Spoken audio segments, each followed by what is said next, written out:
So guys, here you can see it. One more video has been came out of the Django, and in today's Django video, I am telling about a template tags. If you don't know what a template tags in Django, so in today's video, your whole concept will be clear about it.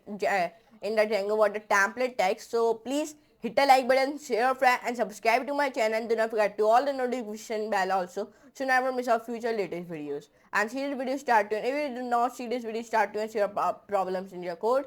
So that's why I'm telling you see the video start to end. But let's move to computer screen and let's do a coding with laughing. So in today's video of Django, I'm telling about the Django template tags. If you don't know what is Django template tag, so in today's video your whole concept will be clear about it.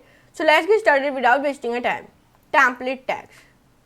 In Django templates, you can perform programming logic like executing if statements and for loops. These keywords if and for are called template tags in Django. To execute template tags, we surround them in the percentage brackets.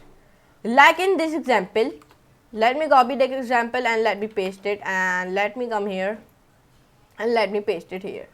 And when I paste it like that, so what can I do? I do like that. Why it is not doing? Okay. Now let me run it. So when I run it, so it take a little bit loading, but it will be open it very easily as. So it give me hello and bye like that. Here you can see it. Now let's come on it here and let's open our Word file. Django code. The template tags are a way of telling Django that here comes something else, the plain HTML. The template tags allows us to do some programming on the server before sending HTML to the client. Like in this example, we are styling our template.html file. Now, let me tell you what we can do. Let me come here.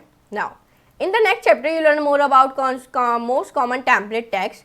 In today's video, we learn about like what are template tags in the Django. So I hope you can enjoy this video. I know this video is very smaller because in today's video, we just learn about the template tags. So that's why the video is very smaller. So, and I'm making the video in the parts. I'm not making one video, and in that video I'm not telling you whole things. I'm making the video in the parts, so that's why video is smaller. But I hope you can enjoy this class. If you enjoy, so please hit the like button, share, friend, and subscribe to my channel. And do not forget to all the notification bell also, so never miss our future latest videos. So, but for today, goodbye.